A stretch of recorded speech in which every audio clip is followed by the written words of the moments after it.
Hey there, welcome to another episode of Growing Your Successful Business, a podcast about all things small business. Thanks a lot for listening. And just remind you, don't be afraid to tell a friend or a coworker about our little podcast here. We're hoping to get out good information to anyone who's managing or owning a business that's got questions that maybe they'd be afraid to ask somebody or whatever. We're trying to cover a variety of things here. So don't be afraid to tell somebody about us. If you want to learn more about prior episodes and things like that, you can go to growingyoursuccessfulbusiness.com or brianlharding.com. You can find all the links to Facebook and YouTube there. You can also send me an email at brian@brianlharding.com if you have questions or comments, or if you want to be a guest, or if you want to be a sponsor. All that kind of stuff can be handled there. And today I'm super excited to introduce to you our guest, Joanne Sandberg. Joanne is the owner of Rainier ChemDry. And if you don't know what ChemDry is, I'll tell you all about it here. ChemDry is the world's world's leading carpet cleaner, operating over 2,000 franchises around the world. They also offer upholstery, tile and grout, fine area rug cleaning, and hardwood floor cleaning. ChemDry's mission is helping people live healthy lives, which starts with clean carpets and a healthy home. ChemDry uses 80% less water than a typical steam cleaning, so carpets they dry in hours instead of days, making it safer and more convenient carpet cleaning choice. Their proprietary hot carbonating extraction cleaning process, holy smokes, that's a mouthful, but that penetrates deep into the fibers, giving a perfect chemistry for deep, thorough carpet cleaning that dries in 2 or 3 hours. Their green certified solution, The Natural, contains no soaps or detergents, so it's safe and non-toxic for your family and pets. And all this means ChemDry cleans your health like nobody else. And Joanne at Rainier ChemDry is offering some great summer cleaning specials right now. And right now with the weather warming up, pet urine odor in the home is becoming more noticeable. So she's offering 30% off their pet urine removal treatment, which is 100% guaranteed to remove those embarrassing and obnoxious odors. You can call her office at 253-927-4496 for more details. So welcome, Joanne. Thanks for coming on. Thanks, Brian. And you have been a business owner for Rainier ChemDry for 30 years nearly here, right? Almost 30 years now. And you're a second-generation owner. That's right. So tell me about that. How did that whole thing get started? All right. Well, going way back because I've owned it for a long time. When I grew up, I started in the customer service industry. So I couldn't wait to get to work. I was 15 years old and almost 16. The day before I turned 16, I was chomping at the bit to start working. So I went out and started applying for jobs, got hired at this great restaurant as a waitress. So that's how I started working. The day I turned 16, I put that uniform on and couldn't have been happier to go to work. Right. What I learned there was a couple of things. Number one, how to really deliver good customer service. I understood it. I understood cause and effect. If I delivered an awesome experience at that table, my little tip pocket became loaded. Right. And so I kind of got the bug for that. I kind of really thrived on how much could I stuff my pockets full each night. So I kind of really loved to earn money at a very young age. Sure. Also learned how to spend money at a very young age, Right. which wasn't great. Right. So most of my, younger years started in that customer service. I went on to work at several other restaurants. I would compete in customer service contests. I'd win every one. I just understood it and loved it. I really understood that cause and effect. After my waitressing days were over, I went into finance. So I got into mortgages and collections and just different financial. I loved numbers. My dad is an accountant, so I come from numbers, and then my stepdad was the entrepreneur. So I kind of put those two things together, and it became who I am. Perfect, yeah. Yeah, a great combination. So I went into accounting for a while, worked at a few different financial centers, and I worked my way right up into the bookkeeping and then into the accounting, and loved it. I decided if I couldn't stuff my pockets full of money, I wanted to count money. So just something about money was really exciting to me. It's fun, right? It is. It's really fun. It just I thrive on it. So, worked in that industry for a long time. My parents had purchased the ChemDry franchise. So my dad, the stepdad, being the entrepreneur that he was, he ran across this franchise idea, this ChemDry. It was brand new back in those days. This was back in 1984, I believe. And he saw something that was different in the way that it dries so quickly. The 2 to 3 hour dry time really attracted him. And especially here in Washington State, where we have a lot of moisture in our air, Yep. We need that quick dry time. And when carpets were clean traditionally, traditionally here, you'd have days and days of wet carpets, even now still, where the windows, you got condensation and you feel like you're in a rainforest when you walk in the room. So when my stepdad's dad saw this ChemDry, he was immediately attracted to it. So he went to my mom and said, hey, I think I'm going to buy this carpet cleaning company. And she's like, over my dead body? I didn't know. You lost your mind? Yeah. He's like, are you kidding? So she said, well, I'll tell you what, after he convinced her, she said, you do that. I'll keep my day job right. just in case. And so he launched the business and he did fairly well with it. He went into more of the commercial side of things where he was cleaning apartments pretty right. cheap and competing on that commercial level. And did fine with it. He grew it to 3 or 4 trucks and was doing all right here in the Puget Sound area.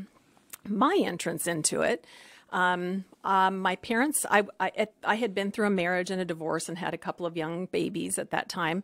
My parents went off to the ChemDry convention. It was a cruise out in the Caribbean. Right. And like all good conventions. Right? Like they should be. Yeah. And while they were out there, they asked me to stay in their home and kind of their home was where the business was. So they said, just kind of keep an eye on the house and the business, make sure everything's fine. I'm like, sure, why not?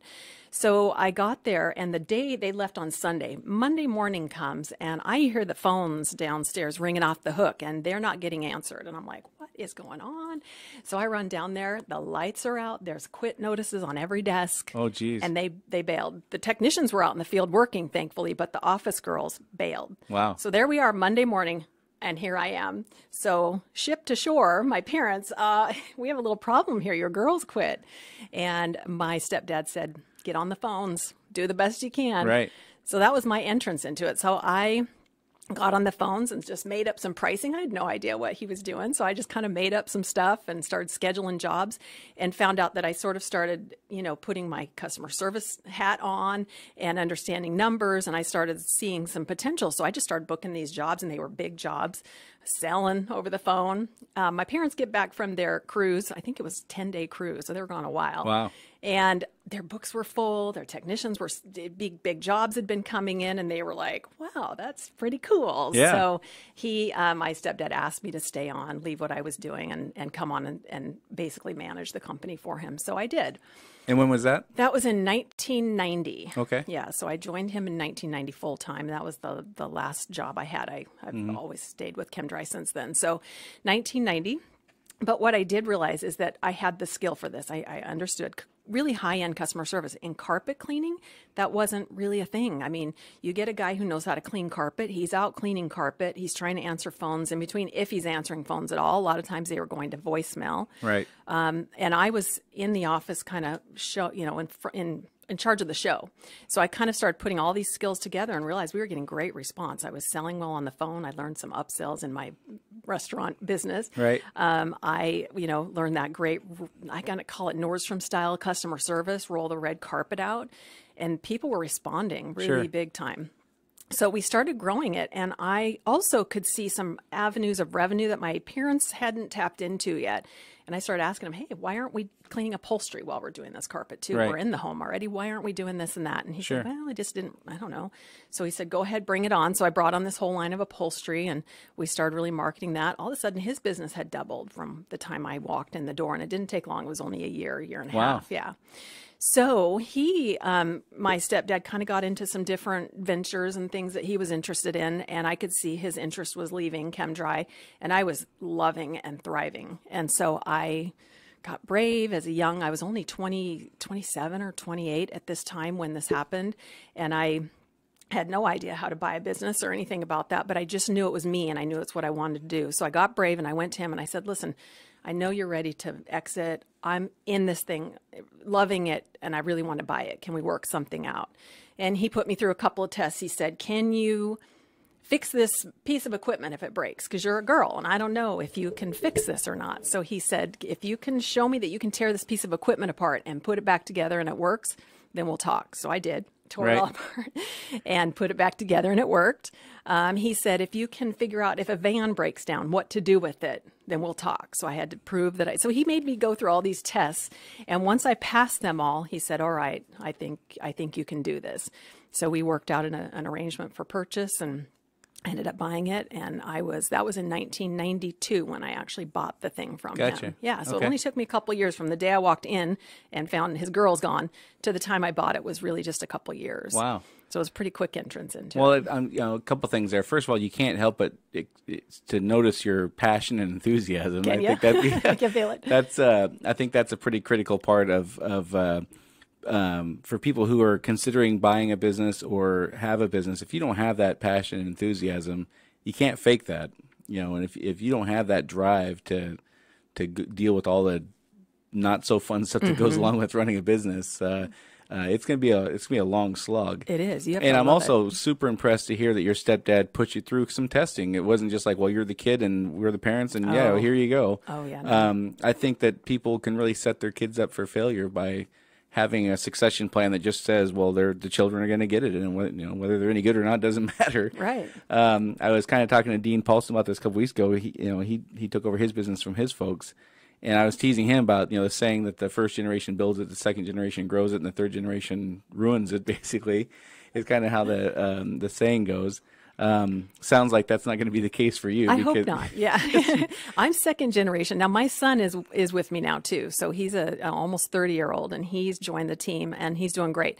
Hoping that I can eventually, exit strategy, he steps in. So it'd be kind of neat to have this as a third generation for me. Sure, absolutely. So one of the things, in doing our own succession planning at my company, trying to figure out all this stuff, the challenge seems to be as I get older and I want to retire and we want to bring somebody on to run the business and eventually taking over ownership and things like that, there seems to be a point there where there's just not enough money to go around. How did you guys overcome that? Well, we haven't. He's just a manager at this point. But we are working on a plan where there's going to be some profit sharing, or actually what he's going to be doing is, hopefully, if he wants to do this, is an investment. So he's going to be buying shares of it as we go through the next several years. So as he's working, we'll start paying him. Part of his thing will go into purchasing it. Sure. So I think that's the best plan that we've come up with that should work. And now we have two companies, and I'm hoping that he'll end up with both of them, actually. Right. So you've owned the one company for nearly 30 years now, and then you just started a new company in February this year, another franchise, right? It is. And that's Delta Restoration Services. What prompted you to take on a second baby? That's actually, I feel like I was waiting for this opportunity for years. Delta Restoration Services is a water damage, fire damage, mold remediation company. So we take care of any disasters that happen in homes or businesses. We were kind of already doing some of this work under the ChemDry badge, the name brand. So we've sort of been in it for a long time. But because ChemDry is more known as a carpet and upholstery cleaning company, we weren't getting a lot of traction as far as a restoration company. Right. So we've been looking for a long time for a way to divide off and division that out. So fortunately, our franchisor, so ChemDry is owned by a company called Harris Research. Harris Research ended up buying the Delta Restoration Company. So it's the same parent company now. Okay, perfect. Which was great for us. So we already know the franchisor. We love it. Harris Research offered with ChemDry. Speaking of franchises, one thing that's different about ChemDry franchise from other franchises is there's no royalties. We call it the unfranchise. Wow. So we have a very, very low monthly flat fee. And that's what I loved about that model. That's unheard of, yeah. Really unheard of. So that's good things and bad things with that, because you can also be as big or as little. There's some wild cowboys out there doing stuff, kind of renegade. I'm not one of those people. I've always followed their rules and their guidelines very strictly because I thought it was a great thing. But with being the unfranchised, it's a little looser than other franchises. But yeah, so I knew this franchising company already. We're partners already. So when they brought on the Delta Restoration, it was an easy decision for me. We've been waiting for it and looking for it for years, and then they brought it on. So we bought. You picked something that kind of went hand in hand with what you already did. It wasn't like you picked a roofing company or something like that. It really goes along with Mary Maids or some other kind of thing. It's not totally related at all. Yeah. Gotcha. So you had experience in taking over a business and kind of growing it over the last 30 years, and then now you have experience creating something from scratch. Something new. I'll bet you've got a whole bunch of stuff you can talk about. What are some of the things that looking back over the last 30 years, what are some things that you can point at and say that went really well, and I'm really glad it went that way, or it was key for our growth, or what are things that you did that you're really, really proud of that that catapulted you to a level of success that if you look back and said, if we hadn't done that, we wouldn't be where we are? What are some things that come to mind? Well, first off, I think the biggest thing is just our wanted. I had a wanted, like I really wanted to be successful. I'm really competitive, and you just have to have a drive, a really strong drive to be the biggest or the best or provide the best customer service experience or whatever. It's just got to be, I think, an internal drive that you have, but also practices go along with that. So I was, of the opinion that we never say no to a job. We always answer our phones. Like I said, in carpet cleaning, a lot of guys don't even now, even days, and in restoration, which is really crazy to me. You have an emergency restoration company and you can't reach them. We did some shopping around for our competitors when we were thinking about this business. We got a hold of maybe one company out of 10. Wow. On the phone. So to me, that's always been the difference. I mean, I've always been live on the phones. I've always had a girl in the office, or 2 or 3. Now I've got 5 girls in the office answering phones live all the time so that we can capture every opportunity. So do you staff that 24/7 then yourself? No, we don't okay, now. okay. We're there from 8 to 6. Yeah. Okay. And then I take that back. The restoration company, we are manning those phones 24 hours a day because that's the emergency. It's funny as we we keep technology is moving faster and faster every year, and people are gravitating more towards technology likewise faster and faster each year. It seems to me that the art of customer service is being lost because people are relying so heavily on technology.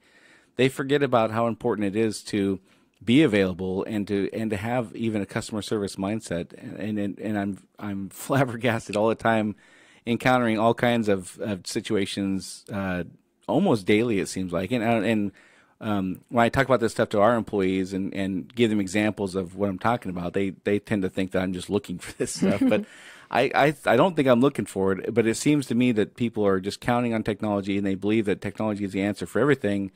And technology is great. They're fabulous tools to make it better for your customer and easier for your customer. But it seems like people have this either or mindset with it. And I constantly am coaching folks up on, you got to have both. Technology is great. It's great for folks who want to book an appointment online to be able to do that. But there's plenty of people who don't want to book an appointment online, and you got to be able to handle that. And even if they're booking their appointments online, you still have to have a customer service mentality. And I think, for most businesses, you look at Amazon. I mean, the reason they've grown so fast is they make it super easy for people to do things. There's no question. But they have a fantastic return policy also. That's right. And I think that folks, starting out or even building businesses that have been around for 100 years, just completely fall in this trap of just relying on technology for everything. It's the catch-all answer for everything, and the customer service is struggling. So my point with all this long-winded version of this is, folks who still focus on customer service, I think, have a tremendous edge over folks that don't. And I think their companies are going to thrive much faster and much more successfully than people who just rely on technology to be the everything. Yeah, I agree, especially in an in-home service where it's very personal. Right. It all starts with the phone call.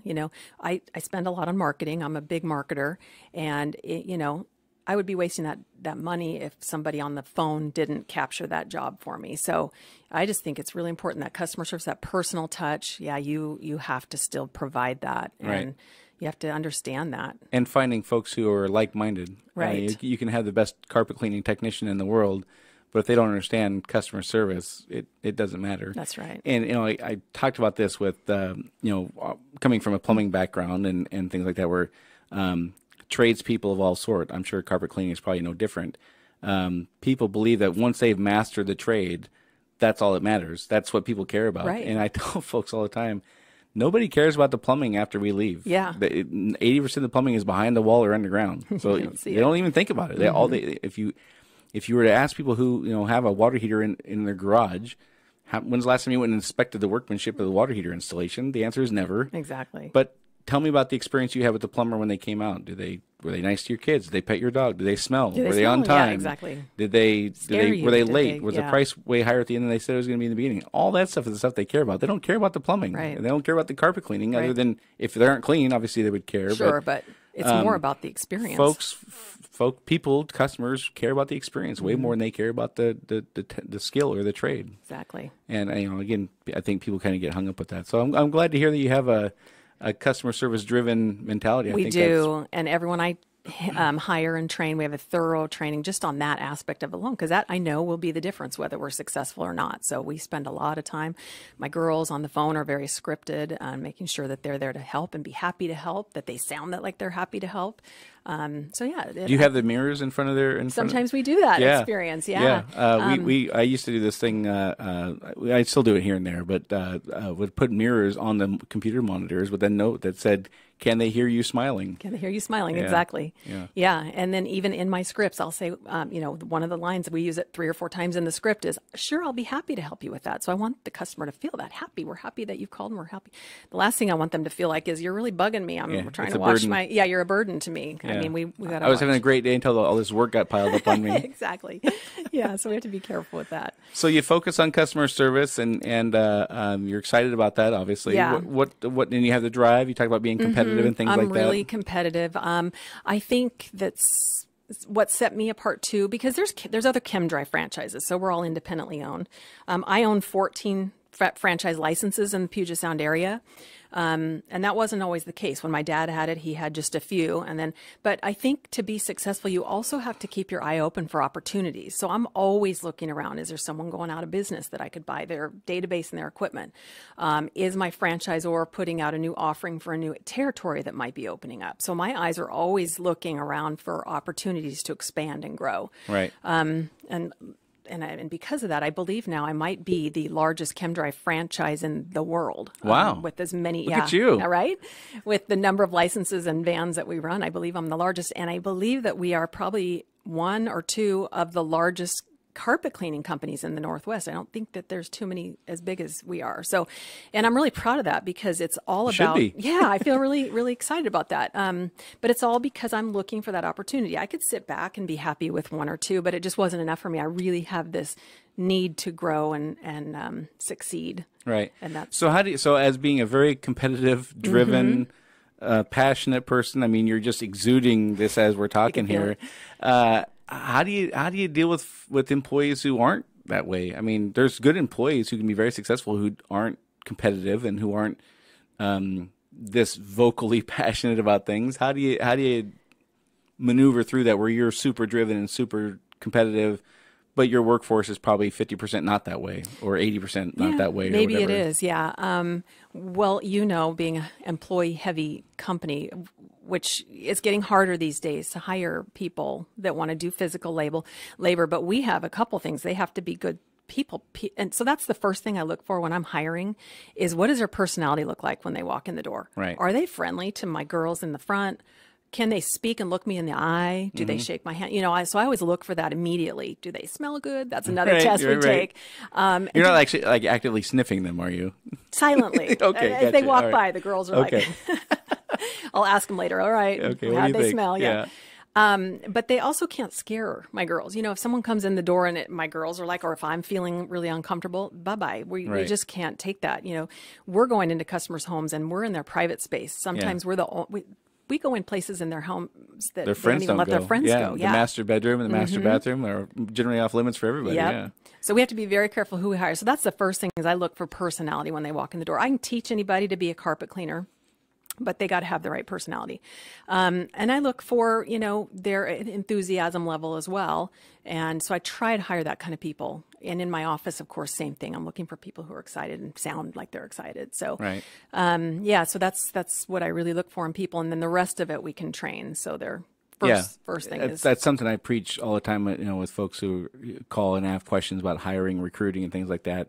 Is, generally they say, well, I'm looking for somebody who's got X years in experience in this. And I always ask them why. Why do you care about the experience? And then, well, I need somebody who I can put in place, quickly, obviously. And I say, okay, well, to master the trade that you're hiring for, how long would that take to teach? And the answer is usually 90 to 180 days. And I say, okay, so you got worst case scenario, 6 months to train somebody to do this task.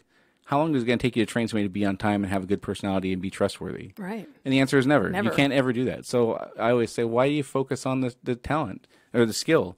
Obviously, they need to be talented. They need to have the aptitude to learn the job. But you can teach somebody to be a carpet cleaner in, whatever it is, 3 months, 6 months, a year, whatever it is. Yeah. You can't teach them all those other things. You can't teach them to be friendly. You can't teach them to be trustworthy. You can't treat good work ethic. By the time they hit you, all that stuff they are what they are. Exactly. You can't train that into somebody. They have to have good attitude and positive vibes and all that. Yeah. And that's what So I look for. I am constantly telling folks, and I sound like a broken record with some of this stuff. I'm constantly telling folks, stop worrying about the task. Mm-hmm. If they're smart enough and they're driven enough, they'll learn the task as quickly as they're supposed to. Yeah. Focus on the other stuff. That's the stuff you can't teach. And I always tell people my test for hiring folks is, would I trust this person in my mother's house, or would I trust this person in a room alone with my 19-year-old daughter? Exactly. That's my test. If the answer is yes, I can teach everything else I need to teach. That's exactly what we do too. Yeah, same thing. I know we've talked about this before too, but that's the most important. In fact, most people that come to me that have background in carpet cleaning, it's not it's not what I want anyway. So it hasn't been successful. The guys have come to me that have had, the experience. So, yep, it's all about personality. I can train the skill into them, but they have to have the right attitude and personality. Right. So we're cruising right along here. We're over halfway through. I want to for the audience, you and I met, I don't know, 2-3 months ago, something like that. You gave me a call and said, hey, I want to just come and bounce some ideas off of you. First of all, I'm super flattered. You would think I'm worthy of doing that. So that was fantastic. But why don't you kind of, in your own words, kind of recap for folks listening what that conversation was about, what prompted that, and then we'll kind of get into where things are afterwards. 2 things about you, Brian, that caught my attention while we were in our Ignite You networking group. We sat at a table together, and 2 things caught my attention. Number one was how many employees that you have and how many trucks you're running. I'm like, okay, plumbers, carpet cleaners, similar industry. Yep. How are you keeping them, and what kind of guys are you hiring? So we had that discussion. But number 2 was, you said you're doing most of your business without much marketing, that it's word of mouth. And so that's what, those 2 things are what I was coming to pick your brain about. Sure. I was really interested in that. I spend a lot of money on marketing, and that's fine. And what's the industry average for you? 15%? Yeah, 20%? 15 to 20 if we're in growth mode. Okay. Yeah, 20 is where I try to be, because I'm always trying to grow. Right. And that's fine. And so there's 2 divisions in my company. One is commercial and one is residential. When I worked for my dad back in the day, I realized the money where I wanted to focus was on the residential side, which you kind of have to have marketing for. But now what I was coming to you for was, I'm really interested now in going back after the commercial industry and growing that division. That's more face-to-face sales. Yeah. And so that's what I was coming to you for, was how do you do that? How do you get out there and make those contacts face to face? So if I remember right, your thought was you were going to hire a salesperson, right? I thought about it, right, until you said, don't do it. Right. And I'm really glad you did, because just like you said, I would never have known how to look, what to look for, how to manage that person. You said to me, move your tasks, your administrative tasks that you're doing off of your plate. Let someone else, you can hire someone else.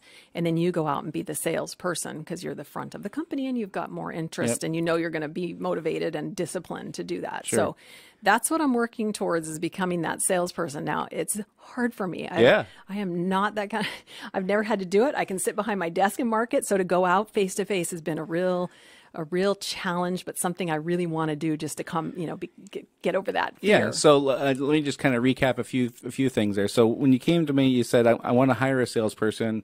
And I said, do not hire a salesperson, hire an operations person. You go be the salesperson at least for a year, if I remember right. I think that's what I told you. And the reasons for that, there's a number of them. One of them is one of the things you just said, which is it's really hard. And if you are just an operations person who hires a salesperson, you lose sight of that immediately if you ever have it to begin with. You can't have an appreciation for somebody having to go out and literally go door to door and sell carpet cleaning if you haven't done it yourself.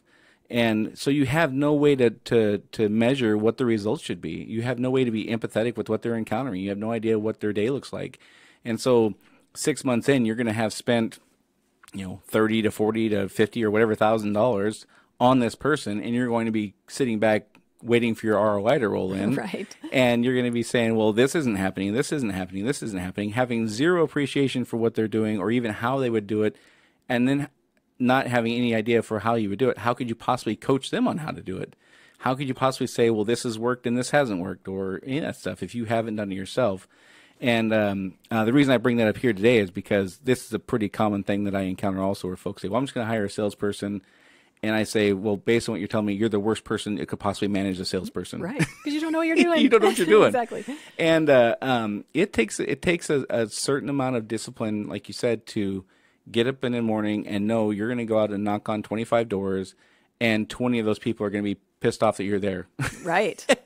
And it takes a certain kind of mentality to just accept that and appreciate the 5 that aren't slamming the door in your face as victories. And then, the other thing is, like I said to you before, I'm not sure if I mentioned it here or not, but it's going to take 90 days to train somebody at least, so they can at least get started. And it's going to take 90 days for them to fill their pipeline of even finding leads and things like that, or going door to door, whatever the process is. So you're 6 months in before you can even expect any kind of results. So now you're looking, okay, then once you're 6 months in before you can even start expecting results, now you need 3 to 6 months to measure the results to see if they're even a good fit. So you're making a $60,000 decision if you're hiring a decent salesperson. $60,000 is pretty cheap, probably. $60,000 decision, and you can't even measure the results for a year. Yeah. Why would you possibly do that? You can hire somebody to do the operations stuff for probably around that or less, and you can go do the job, and you can learn how to do the job, so then you can manage the job later on. You couldn't. I don't possibly think you could do it in the reverse order. Yeah, I think it would have been. You have to be a 1,000,000 to 1 chance of hiring the right salesperson who could take that on and be successful. Exactly. So where are you at with that now? So are you making sales? Are you out cold calling? We've done some practicing. You said, which was great. You said go do some practicing in areas that you don't care that much about, so you can kind of pick a town in the middle of nowhere where if you don't get a sale, nobody's ever going to see you again. Right. Who cares? Yep. And then you can learn what their questions that they're asking, what their needs are, so that when you go into a territory. So I'm still working on that. So hold on before we move off of that. So just to clarify, so what I suggested was. Like your territory what is your territory? Okay, so we have a big footprint, the whole Puget Sound basically. Okay. We go from the North King County line clear down to Thurston County, Kitsap County, Pierce County. So we cover the whole. So you're covering 60 miles by 25 miles or something like that, 200 square miles, let's say. Something like that. So what I suggested was pick an outlying area, a small town or an area that is not convenient for you to get to. So if you didn't get the business, it wouldn't be a big deal. Go out and begin making sales there, or making sales calls there, because you need to learn what the 3 to 5 things they're going to hit you with when you walk in the door. They're going to have a set of questions that are going to be pretty universal that they're going to ask, and you have no idea what those are until you experience it. Don't learn that downtown Tacoma where that's right in your wheelhouse, where you really have something to lose. Don't practice with the people you really want to get. And go out in the areas they're outlying and practice there. Learn those things. Get your answers down. So can tell you, when you're cold calling and somebody asks you a question you're not prepared for, it's very apparent. Right. And you will likely lose a sale at that point. Yeah. And so that's why I say pick somebody you don't care about. Not that you don't care about everybody, but don't go pick Boeing if you're looking for a big contract to go practice this kind of thing. And then write those answers down. Get your answers, or write the questions down. Get your answers down where you have them quickly right off the top of your head, and that way you're prepared when you go in. You know what they're going to ask before you even get there. And so that's kind of what I was talking about with that kind of thing. And there's also the skill of practicing getting past the gatekeeper. That's the hard part right now, which we're working on. But we're getting there. We've made some phone calls, and we're kind of learning how to get around that part of it. It's all about relationship building is what we're finding. It really is. And if you go in with I'm here to sell you something, people sense that and they're so out of there. So it's more about, hey, I'm just here to introduce myself, meet you. And so that's a much better approach that we're finding. And that's becoming pretty successful. We're doing that on the Delta restoration side as well. Delta is kind of going to be driven more by that type of face-to-face friendships and relationships. And so we've been out doing a lot of that on that side of things too. And it's all about relationship building. It does take time to do that. Yeah. So it's not immediate. Yeah. So, I think, I don't remember who it was, some sales guru said it takes 7 bits of communication or 7 bits of contact to establish a relationship and all that kind of stuff. This stuff does not happen quickly, but the return is good. I mean, you're so instead of investing 20% of revenue on marketing, you're investing 20 to 50% of your time to go out and establish these relationships, and you save the marketing dollars, but there's still an expense there. Expense, yeah. But it's worth it, I think, for this division. I think there's different divisions that you just have to do that kind of marketing in. So that's what we're doing. And I'm looking forward to working with you. You've made some offers to help me with that a little, and we're still going to take you up on that. But yeah, it's coming. So have you gone to a cold call yet? Have you just gone to a place you don't know and knocked on the door? Yeah, we've done. Walk me through that. I mean, it's like I said, at first it was, I'm here to sell you something and I'm feeling, but once I kind of relaxed and got into it, it was like, no, we're not. We're just simply just here to introduce myself. Yeah. And it was so much easier for everyone involved. So, Right. so that's the approach that we're taking. Just coming in and introducing. Here's one little thing that is becoming successful. People have gotten away from thank you cards lately. Right. And that's a little secret sauce that we're using is when we get an appointment or, meet with somebody, the gatekeeper, we'll send her a thank you card. Just thanks for taking a minute to meet with me. Yeah. I really appreciate that. And we've had calls from that and jobs come in. Wow, I just got your thank you card. Thank you so much for that. I'm really glad to hear you bring that up again. To kind of go, and I don't want to sound like a broken record. It goes into my constant telling people technology is not always the answer. Yeah. You still have to have that personal touch. You still have to develop a relationship. And those are the kinds of things that not only has society just lost the knack for sending thank you cards in general, but in business applications especially, people just rely so heavily on the transactions right now. Technology is fast. Everything is now. Mm-hmm. They don't understand the impact of you being the only person probably this year who will send that person a thank you card and how much that is going to stand out for them. Yeah, we've done that. We've sent a thank you card and then gone back for our second contact a few weeks later. We've had them sitting on trophy cards, that thank you card that we sent out. I mean, it really is means meaningful. Something to folks. Yeah, absolutely. And I had a conversation with a young person 3 weeks ago, a quote unquote millennial. Mm-hmm. And I try to avoid these millennial conversations as much as possible. But my point was telling him, as screwed up as I think the generation is, and again, every generation for 3,000 years has said this, so it's not a knock on millennials. Right. I don't remember which Greek philosopher had a quote talking about how the next generation was so screwed up, and it was literally 3,000 years ago. So this is not a knock on millennials specifically. Right. But I was telling this person, for their generation, there are things that they do, as generalities speaking, that kind of annoy us, annoy the older generations, right? Mm-hmm. And I said, if you can lock in on the three things that the generation you're going to be reporting to, your boss is going to be a generation who cares about these handful of things. If you can focus on being good at those three things, you will stand out compared to your peers, and you will move through. You'll be promoted much, much quicker than your peers, because you just have to know that's the person who's making the decision cares about these three things. And if I'm going to focus on being good at those things, even though it's not in my nature to do that, you'll stand out like crazy. Same thing with the thank you card. Mm-hmm.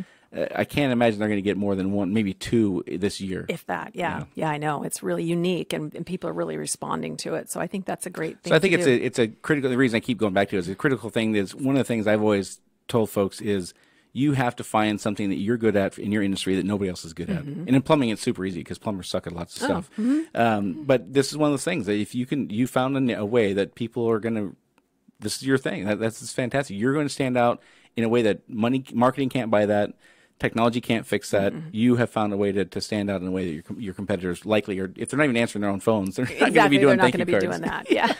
So that's awesome. That's going to be a great thing. I think that'll work. Those are into small offices. I'm still looking, how did we get in those bigger, where we've got lots of square footage to do carpet cleaning in, or VCT or whatever tiles. So those I'm still working on, how to get into those. So you're sitting in the car, you pull up to the first place. What's going on in your mind? You got the butterflies and you got all this stuff there? Yeah, you do, until you get past that and get used to it. But it's kind of scary.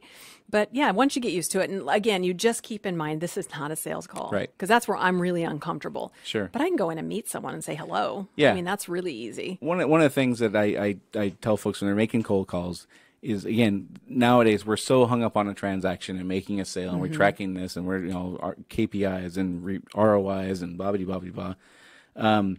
If you're making a cold call, you're just there to introduce yourself. If they express an interest, set an appointment to come back and then talk to them about whatever it is you want to talk about. You can't possibly think to be successful trying to close that sale in that moment. No way. That is not your goal. If you go in with that mindset, you're not going to have any success or limited success. Right. You got to walk in there, again, just to introduce yourself. You obviously have somebody for this task. You've been using somebody, whether you've used them once or 37 times, you have somebody for this. We're just here to let you know there's an alternative. I care enough to be out here introducing myself. Here's some things we're good at. If you're happy with who you have, we'd love to be a backup, or whatever that conversation sounds like in your particular industry. And if they show some interest, then say, hey, when's a good time for me to come back and sit down with you, and I'll take 10 minutes and kind of explain to you what we're offering, and you can decide if it's a good fit for you. Not making a sale. I'm just literally giving you information, and you can decide if it's a good fit for you. Yeah, very simple. And that's a much different approach than walking in trying to, here's our 30% off sale, exactly. and if you sign today, you get an extra 10% on top of that. Yeah, and that's never going to work. Right. So you did a handful, and you felt pretty good about it. And so now we're getting ready to do a lot more and get. I don't know. I feel like I need a little bit of scripting for that next step. Yep. The second visit, or if they do show some interest, that's where I kind of need to work on the sales approach.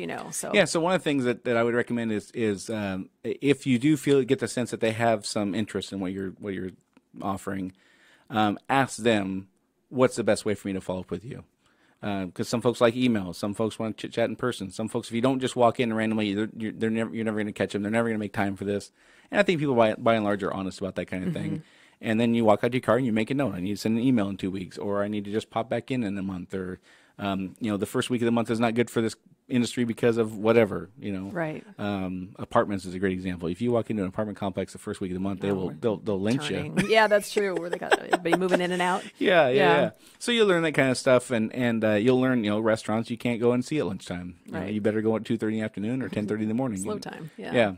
Well, good. I'm glad that's working out for you. So I've got a long ways to go on it. And it is, like I said, that's my challenge, my new goal, my new thing I want to accomplish. But yeah, that's what I'm working on. Yeah, so that's fantastic. Thank you for your advice. Of course, on that. I'm glad to help. So, look. Aside from that, looking back, what are some things that you look back and go, holy smokes, I wish I would have not done this, or this almost cost me everything, or okay. What are some things that you can just look back and go, good grief, I would never do it that way again? Yeah, we have a saying, absentee owner equals absentee business. And that was a big deal for us. So, 30 years is a long time to run a company, and we were rolling in the money, and things were going great in 06, 07. You know what I'm talking about, where the lead up is going here. And I wasn't very disciplined in the way I spent money and saved money and financed things, I guess, back then. And so we weren't quite prepared for the 08, 09 crash, and it crashed. We didn't, we were okay, but I mean, it definitely hurt us.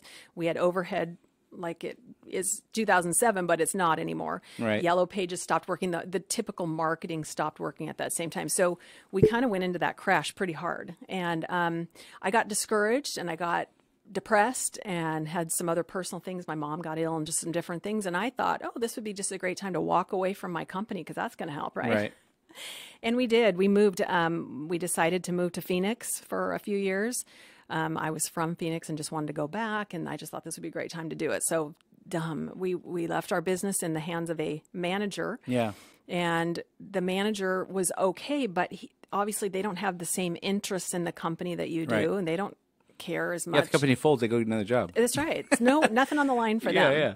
And so we left. We were gone for 5 years in Phoenix while our company up here kind of suffered hard. And we lost over half of our revenue during those 5 years. Wow. And so it was pretty painful. But like I said, our overhead was still at that high level. We had contracts and things we couldn't get out of with different advertising sources and things. Right. So we decided painfully that we had to move back and get back in our business. We did, and it took 2 years to get our business back. So it really cost us hundreds of thousands of dollars to just go, we're out of here, we're walking away from this. Good luck to our employees. Worst move we could ever make. So I really feel like owners have to be involved all the time, even if it's not the day-to-day task, but you have to be there. They have to see you. They have to know you're still watching and caring. Right. You set the tone for the company anyway. So if my vibrance is missing from my company, it's not going to operate the same as it would if my energy is in there. Yeah, I think that one of the things with absentee owners, and I've worked for some, varying degrees. Yeah. I worked for a large national company that we didn't even know who the owners were. They were shareholders essentially. Yeah. If the owner of the company doesn't have a face, doesn't have a personality, they can't feel empathy for what I'm going through. They can't understand the strife and the hardships I have. They can't help me. They can't help me celebrate success, and they can't help me work through failures. And I think that has an impact on employees. That if I'm just working for this entity, how could you possibly be loyal to that? How could you possibly care to the level that you would hope as an employer people would care? Right. If you're, it's, again, a saying that's probably thousands of years old. If you're not willing to walk a mile in the person's shoes, how could you possibly relate to what they're going through? That's right. So I think that aside from, people worry about being micromanaged and all that kind of stuff, but I think the owners have to be there on a regular basis. It doesn't have to be every day, like you said. And people, I think, understand that as you mature and you get older and things like that, and you're in your 60s or whatever, you're going to take some time off. You're going to be gone for a couple months a year, probably. I got to talk to a business owner Saturday night. owned a business for 40 years. He's like, yeah, my wife and I, we take 2.5 months a year now. Yeah. They're 70 That's years fine. old. Yeah, that's fine. And even he's concerned about it. Is that too much? And he's 70. He's right. saying, I feel like I can't unplug. And so it's hard though, because as you do have some success and you have layers of managers and you've got things can more or less run on autopilot, it's hard to stay checked in. Yeah. It's hard to find things to do that, because as your role changes and you an owner's role is different when you're, like you started a company in February. That's a much different role than I've been running a business for 30 years.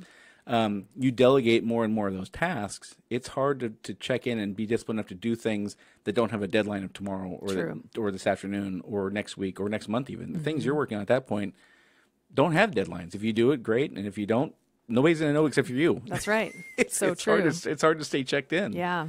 So you have to find ways, things, and I think that's why this new challenge for me to go get commercial clients. I don't have to do that. Our company's fine without it, but it just gives me a new investment in the company, something to get excited about, something to get my team excited about. So I think you got to look for new ways to challenge yourself all the time. Yeah, you have to have purpose. Yeah. So that was a blunder. One big, expensive 5 years. And at the worst possible time, it sounds like. Yeah, it was terrible. You check out in 2008, and then all kinds of fun things happen in the next couple of years anyway. Yeah. So luckily, we overcame it. ChemDry is very forgiving, and it forgave me, and we rebuilt it, and now we're back up to where we were. Let's see, a couple other mistakes I've made, I would say, is keeping employees too long. Okay. Maybe keeping in a bad employee where in your gut it's just not going to work, but you're like, maybe. And we've spent a lot of money training people that we knew in our gut immediately it wasn't going to work. Yeah. So I would say if you've got employees that it's just not coming together, don't just cut bait, just do it sooner than later because it's going to save you. We've spent many tens of thousands of dollars on employees that just. Only tens of thousands in 30 years? Yeah, probably a lot more than that. Yeah, I'll bet it's over 100. Probably is. Yeah. You always hope that they're going to just turn the corner but you just know in your gut they're not going to. So we learned, again, the hard way, just do it. Yeah. Yeah. Yeah. And one of the things that I tell my own managers and my peers, my partners and things like that, and other people in different industries, one of the things I learned a long time ago from a really good mentor of mine, the person that you're trying really hard to keep is probably not any more happy than you are. That's true. And we're all I hate to use the word entitled nowadays because it's got such a negative connotation, but we're all entitled to happiness. Yeah. Nobody should have to be going to work and be miserable every single day. That's right. So, just because this person is here doesn't mean that they're happy about being here. And if we're unhappy with them, they're likely at least that unhappy coming in. Give them the ability to go find something that makes them happy. Makes them happy. And part of that's probably him wanting to sleep at night, having fired hundreds of people probably in his career because he's been in the industry not plumbing, but he'd been in the industry for 50 years that he was in. Literally probably had fired hundreds of people, and maybe part of it was to help him sleep at night. But I think there's a piece of that makes sense, that if you're really trying to fit a square peg in a round hole, it's uncomfortable for everybody. So stop this notion that you're doing them a favor by keeping them. Yeah. They're going to be happier going to find something that's a better fit. Yeah, if you really keep your mind that way, then that makes it a lot easier. Because I'm so empathetic. I just feel bad. I'm going to let him go. That's terrible. But you're right. They're not happy either. So just rip off the Band-Aid. There's no way that they can come in and have that anxiety around them and not feel it. Yeah, there's that's no way. True. Yeah. So that's very true. So kind of you can't have after 31 days we let him go. It can't be like that. But what's your kind of, how do you know when you say don't keep him too long? How do you know when it's time? I mean, our training is a long period, but we can always tell within a couple of weeks if they're going to make it. Really, a couple of days, honestly. But we always give them at least a week or two just to see, if it's nerves or if they're just new. But again, it's usually why we get rid of them is personality. And that was a hiring mistake, really. So if they, I'd say a week or two max. Yeah. That's kind of our. Within 2 weeks, we know. Yeah. And again, we can, depending on how desperate we are at the time, we can say, well, let's give another couple weeks. But I cannot honestly look back and in the last 5 years look at somebody who say, okay, after 2 weeks we kind of knew, and they changed our mind 3 weeks later. I've had one guy in my whole 30 years, and we've probably employed 1,000 people in 30 years, right. And I've had one guy that actually did turn around. And so that's the one I'm always like, well, what about that guy? He made it. Oh, no, they don't. Yeah. The odds are really 1% chance you're hanging on to. Really low. So anything else you can think of that looking back that you would want to pass on to folks? Well, I would say you have to be adaptable too, because I've been in it so long. The Yellow Page stopped working, right? Internet came on. I was slow to adapt to the internet. I hated, IT and all that. And it took me a long time. So that hurt us a little bit. Right. I'm slow to adapt to millennials. That's been a whole new learning curve for our company because I'm old school. My dad cracked the whip. We cracked the whip back in the day. You can't do that now. No. So adapting to just speak millennial, we always say we have to hire a manager or we have to be very good at speaking millennial because it's a whole different language now, and the way you have to treat them and speak to them and manage them is totally different. But that took me a long time to adapt to that as well. So it's funny. I had this conversation with, there's one of our managers specifically that I have many conversations with this, like about millennials anyway. And he's very old school. He's very rigid in how he's very, checking the boxes as you're doing tasks and things like that. And I keep telling him, it's on us to figure this out. It's better now than it's going to be in 10 years. Yeah, true. you should be enjoying the moment now, because 10 years from now you're going to look back at this and go, I wish it was that good. So we have to change how we're approaching things if we're going to be able to employ the number of people we have to employ. So it's not up to them to conform to our needs. It's up to us to conform to theirs. Yeah, which is a really backwards way of thinking from where I grew up. You would never say that in 1967. No, that would or never 1987. fly. Even in the 90s, really. So so that's been a real learning curve, but they're great. Millennials are fine and we love them, but it's just, you have to learn how to manage them differently. So I heard a statistic this weekend that I was at a state plumbing conference or convention, and somebody was there talking about HR, and we didn't harp on millennials, but it did come up, and they said that a millennial, if they commit to a year with you, that's a serious commitment. And if you look back 2 generations, they would commit 40 years. 40, yeah. And so that's the world we live in, and you and I can't overcome that. We can't change that. Nope. It is the way it is, and we have to conform to that. Yep. And it's scary as hell for most of us. It is for our industry where it's so heavy labor intensive. That's scary looking down the road. Like, where does this go? Yeah, and we're in a trade where it takes 4 years to get a certification. So exactly. How can you possibly ever meet that requirement? But, right. So you talked about Yellow Pages. Yellow Pages and the internet was kind of a fun, depending on how you look at it, fun or not so fun dance. Right. In 2001, Yellow Pages were king still, even though the internet had been around for 6 years or whatever. The company I worked for did triple truck ads. I did double trucks. Did you? Yeah. So 3 pages of ads consecutively, which I never understood the logic behind that, but that decision was made way above my pay grade. Right. But and then you fast forward to 2011, and the Yellow Pages were on life support then, and now they're gone. Right. I mean, they're pretty much gone. You can find them here and there if you're some older communities will still use them now and then. But so there was this really tricky period from like 2005 to 2010 or 15 even, where you didn't know where to put your money because some Yellow Pages people are still somebody who's 70 years old who still needs their carpets cleaned. Right. They're not going to get online. They're going to try to find a Yellow Page. But they're really expensive. So how do you... We had a hard time with that. It was an interesting dance we all had to go through. And for me, my company, probably yours too, Yellow Pages was where most of our business came from. Like, let's face it, that was our main source of marketing. So when that stopped working, and it kind of was sudden. I mean, if you look over the time period, it was pretty sudden. So, and then the internet is so... You can't just buy an ad in the internet. Like back then, at least, you can do some things now, but like you just had to rank. And if you didn't rank and you didn't know how to rank, you were lost. So we were lost after being this big, we were the leader in the Yellow Pages with our big double trucks and all that. We ruled. Yeah. And then, so it was a really hard transitional time. We ended up with years of contracts signed. And that's where when the crash happened, it was really painful because we were still in those big, long, year-long contracts with Yellow Pages. Yeah.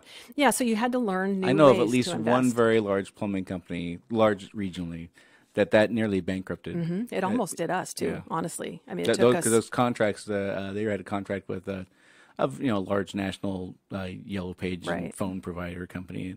And as things declined very rapidly in 2009-10, they still were on the hook for those big marketing dollars, and it almost took them out. And they're a $20 million a year company. Right. Yeah, it was very painful. The one thing that we did to survive that time, I'll share this little secret, is we went to our database.